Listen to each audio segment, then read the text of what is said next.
Hey guys, Trey Lewellen here with the wonderful Roland Frasier. Let me make sure the gallery. Hey, hey.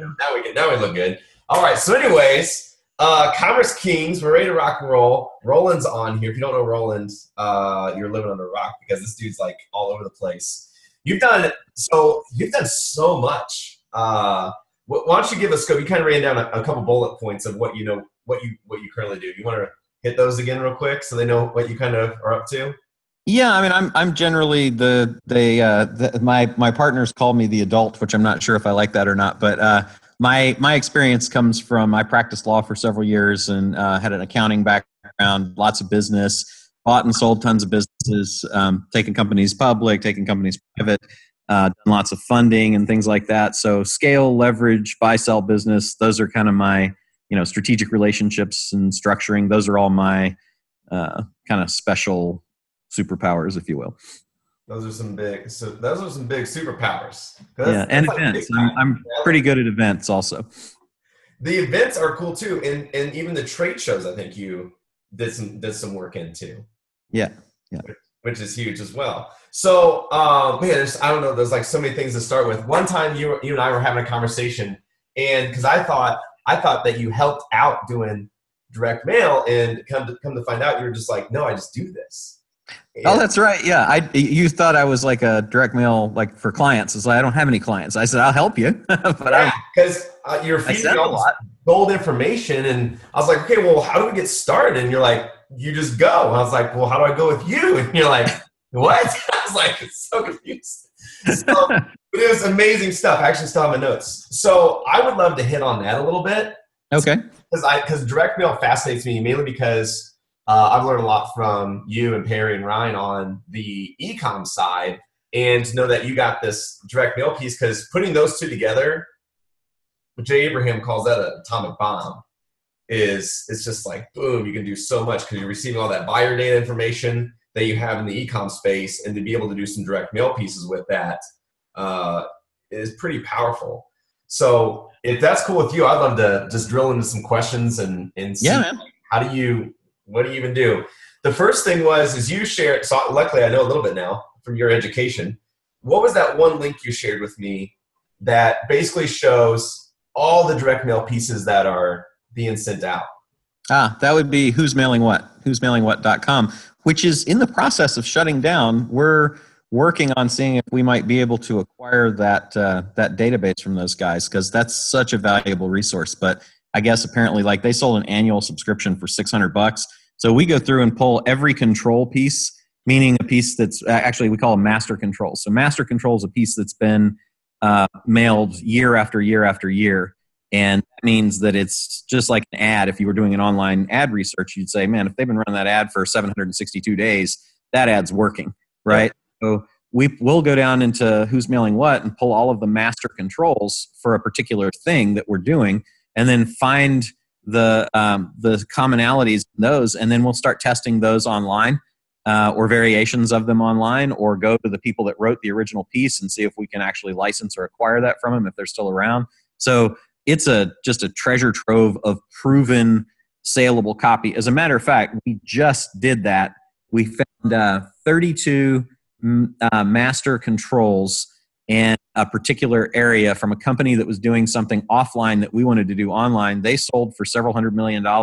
We basically took the model that we found from that and have been running it now for the last 2 months, and are generating, I think we're selling leads for $450,000 a month just from one little thing that we discovered through that source. So it's a powerful place to find business models and copy and headlines and leads and angles. Just unbelievable good. We're talking with a call center right now to take a couple of our offers on, and we're using it as our offer is going to be like a bump offer. So we're reaching out to these call centers, and this call center, they're doing sweepstakes, and it's leads to enter into sweepstakes, and then they sell them things after they've entered into the sweepstakes. Yep. And I was like, well, how many calls are you guys getting? And they said around 60,000 per week. Right. I was like, whoa. And they just do, that's like their business. I was like, 240,000 leads a month. Yeah. Like you're right. There's so many I call them spheres. Like there's so many spheres out there. Like you have your generics like doctor, real estate, insurance, things like that. And then you have the e-com space, which is its own sphere. Then you have like remnant newspaper sphere, direct mail sphere. It's just really wild. But then as soon as you sector in two of those, it becomes extremely powerful, especially what you just said is, okay, here's a business that's working with direct mail. We know e-com really well. What if we can duplicate it or mimic it or model it? And what do you say? You're doing 450,000? Slicing all the different components of where the money can be made too is pretty powerful. So like we're primarily focused on a membership business right now more than e-com or anything else. We kind of pivoted our model because of the margins in membership versus the margins in e-com. And so our buyers that we're getting, I think in that business, it's about 100,000 buyers a month right now. And we're in the process of scaling that. But our buyers basically go into a membership, but then leads are sold and the leads sales basically dwarf the membership. So we're building the membership and that alone would be a cool business. But what really makes the tons of money is we'll get, let's say it's $15, $30, $45 buyer. Now these are buyers, not leads, because we don't generally do opt-ins, but $45 a buyer straight out of the gate. And then different verticals that are interested in those buyers. We've got one that'll pay us $250 a buyer, one that'll pay us $45 a buyer, one that'll pay us $57 a buyer. And they're in all these weird different verticals because they have correlated affinity to whatever these people do. So this person that buys this particular lead also is interested in this kind of cosmetic thing and this kind of financial thing and this kind of, it's just really, really fun when you look beyond what you're doing yourself and say, well, what else do these people buy and who else might be interested in having access to these people? That's pretty cool. It is really cool. How do you find buyers for the leads?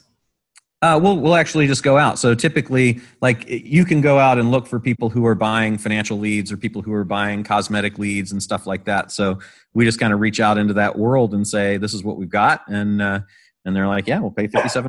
It's pretty cool. Well, that's pretty sweet. We'll write you a nice check. It is. Yeah, it's cool when you have, so a good buddy of mine, who's recently talking to, he has a website that's generating, 20,000 home real estate leads per month. And he just found another associate who's also generating leads, but they didn't know who to sell them to or even how to sell them. He knew who to sell them to. He reached out to the other guy who's wanting to buy those, bridges the gap, becomes a toll booth, adds percentages both ways, and he just added $20,000 a month to his income. It's as simple as that, just buckling that in there. It's just little things like that that can make a massive difference. It's really cool. What you're doing. I love that technique. So okay. I think that's also the easiest way to get started when people are like, well, God, I've got all these steps. I'm going to sell stuff online. So now I need to go and source something from China and find this piece and then buy some inventory or figure out how to do the drop shipping and then set up a Shopify store and integrate this and this and this and this and this. It's like, or you could do what your buddy did, which is like one of the first deals I ever did. You just put a couple people together and they're both winning and you're getting paid and you didn't have to set up anything. You didn't have to know any technical stuff. All you had to do was be a human being that could talk to other human beings. That to me is the ultimate place to start. And then we forget that as we get more technically savvy and successful. And we're like, we do all this really hard stuff. Like let's fly to China and let's go to this crazy factory out in buy this stuff and import it over and go through customs and blah, blah, blah. And all the time we forget that also we could continue to do this easy stuff, right? And that to me, stacking of skills and don't forget what what the easy stuff is on top of the stuff that's hard, I think is important. And then the other thing on that I'd say too is one thing that I noticed a lot of people doing, and it kind of came to years ago at Content and Commerce, one of our events for ecom, it kind of came clear. We were sitting in a room talking to Ezra Firestone, who has this beauty business called Boom by Cindy Joseph. And Ezra's been building that up and building it up and doing a great job. Super smart guy. And he said, man, the challenge is that I'm putting every dollar that I've got back into this Boom business. It's like it's profitable, but it's not like I make any money because every time I sell stuff, I have to buy more inventory, buy more media, hire more people, and it's just an endless thing.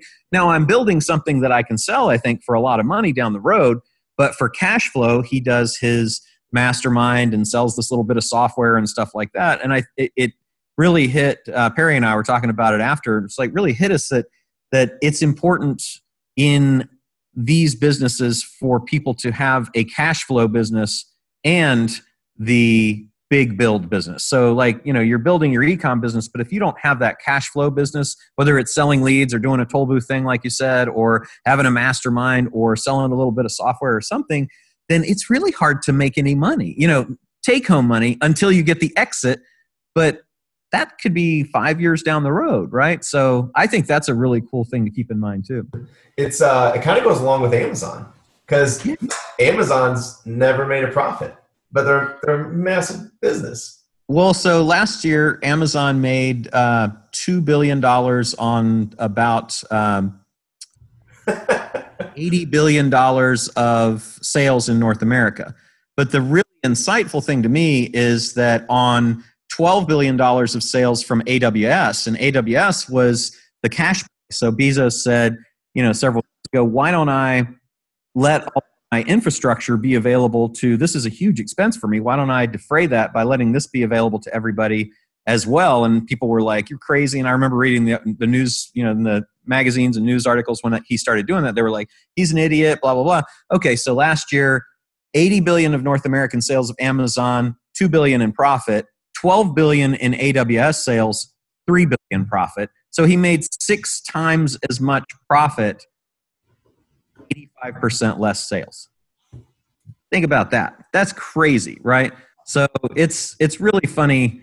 That cash business thing, even the big guys do that, right? Be smart.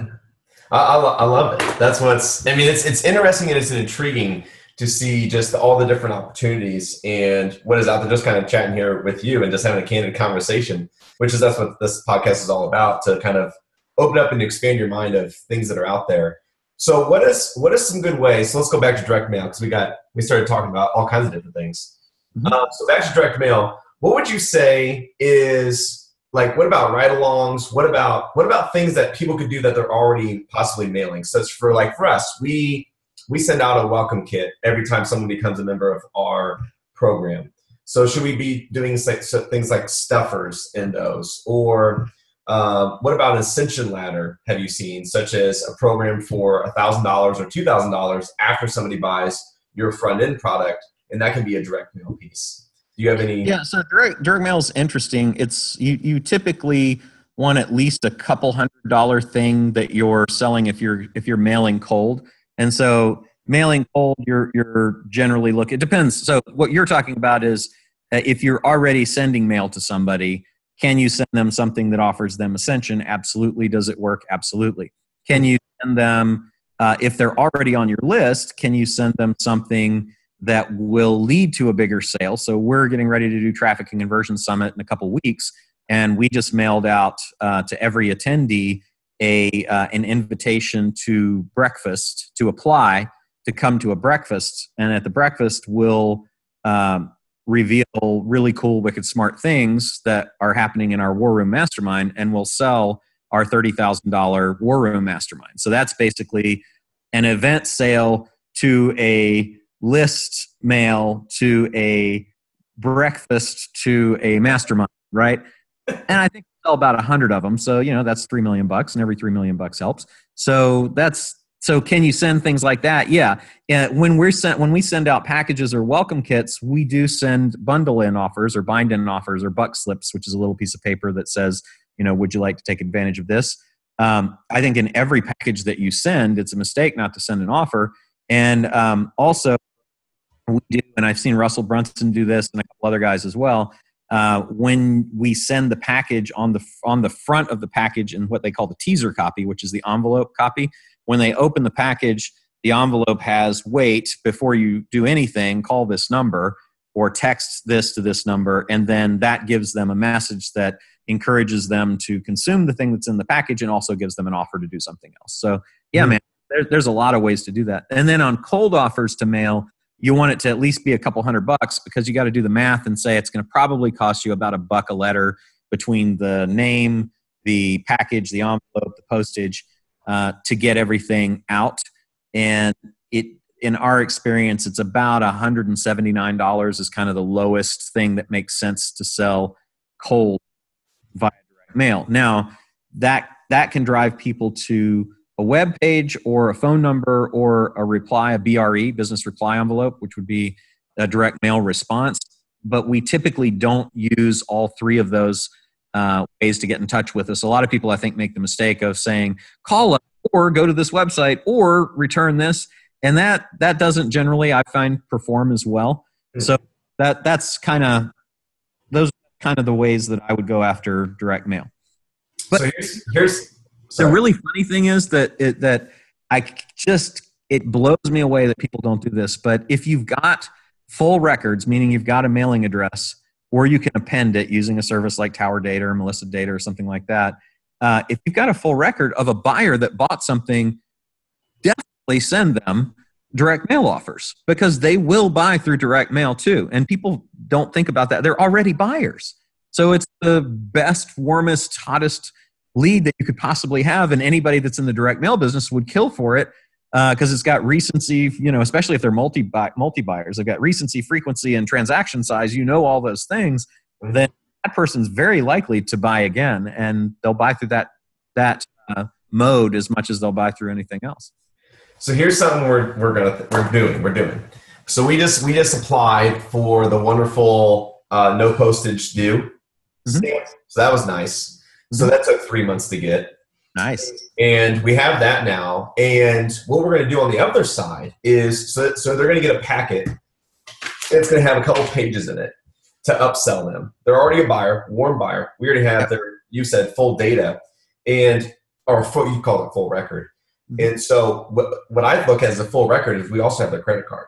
Yep. And so what we're going to do is to take the pain away from having to write down their address and having to write down their credit card. All we're needing is them to sign. Yeah. So, and then mail it back. So basically, here's an offer for $997 or 2 payments of $197 or whatever. And then they mail it back. We have that signature which says, "Hey, yes, charge my credit card on file." And then boom. Have you tried anything like that? No, I like it. The only thing I would suggest that you do for your own protection is I would put on it, charge credit card ending in, and then blank out everything except the last 4 digits so that you have the ability to say, anybody could sign that. And at least you'll tie it to a credit card and you'll have a specific number you can reference that they sign. And if you had to produce that as a record to your merchant, then that would allow you to do that. That looks good. Well, yeah, we're also going to call them. So I love it. I think it's great. Yeah, I think it's great. I love persistent credit card data now. So basically, for up to a pretty long time, we don't usually go past 60 days, but it's just a one click, just charge my. It's like Apple, right? Or I like Jet. Have you ever? This is the one I want to do. Is on Jet, you buy with your fingerprint. And so, I'll be looking at something, and I'll hold my phone on the side with my finger on the fingerprint as I'm looking for it, and I'll accidentally buy something. So easy. I think that making that friction go away is brilliant, and making it go away via direct mail. I think you're very, very smart to do that. Okay. Well, when Roland says I'm smart, that's a good sign. Yeah. Especially when I don't know what the hell I'm doing. So that's I don't know. That was a cool idea I thought we had. And it was like, let's do direct mail. Cool. I'd love to hear how it works. Me too. We got 4,000 people we're going to send it to, and it's about a $797 product, all digital. So I don't know. They're all buyers, and they all seem like they're excited about it. We have people who call in, and they just call in to say, "Hey, I want that." They've seen it before, so they saw it on an upsell, but didn't take it, and so that's really good of proof of concept that people are already wanting it. If they're just calling in at random and saying, "Hey, by the way, I want that product." Nice. So, I don't know. I think a direct mail piece to that is a home run. I love it because the way I look at it is, like you said, it's going to cost us $1 to send out the postcard, which is named and stamped, and then the packet or whatever, and that'd be like $4,000. But if we get at least, I think 1% on that, that'd be 40 people at $797. Right? Is that the right statistics? 1%. Yeah, 32 grandish. Yeah, so that's not bad, right? Every 32,000 helps, I've always found. What's that? Every 32,000 helps. I've said that since I was very young. Oh, yeah. Well, compared to your 3 million, I mean, it's crumbs, but we'll take it. No, I tell you, but like it's, and a lot of people I think are afraid to send big offers too. But I know Frank, my buddy Frank Kern, he sends out $100,000 letters. And I think the last time he sent it, he got like 20 or 30 responses out of, I don't know, he sent like 1,100 or so. That's amazing. And then from that, whittled it down and took a couple of them. So there is money out there for everybody, and don't think that direct mail is a great channel. I think that's the big, the takeaway for people is definitely test around it. So to kind of end this one before we go behind the scenes, since we just kind of ended the year, what would you say going back of like looking at 2017? What were some of your biggest wins? Biggest wins. We have 3 companies that we're in the process of selling right now. So having had the patience over the last 5 years, 4 years, depending on the company, to really get those set up in the right way to sell, and then being, it's a deferred gratification because you make some decisions, like a decision in Digital Marketer to go from selling one-time sale courses to setting up a subscription service for monthly recurring revenue. But we did that because we knew that would increase our valuation 4 to 5 times. And we did that, and now we're seeing the fruits of it. It was painful for 2014, we made the decision. 2015, 2016, we kind of put all that into play, migrated everything over. And 2017 got kind of back into the stride that we wanted to get into in terms of growth. And now we've got people kind of chomping at the bit to buy that company. That's exciting.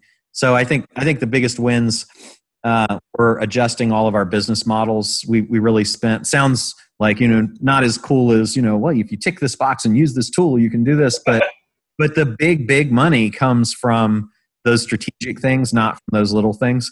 And so I think that was the big thing for us was really getting validated that the moves that we've made over the last couple of years were really smart by having so many people now that are interested in buying 3 of our companies, and then having 2 companies that are up and coming that I think will also be really good spin out companies over the next couple of years. When do you sit down and you say, you know what, I think it's time to sell? What are your kind of like the green lights to sell?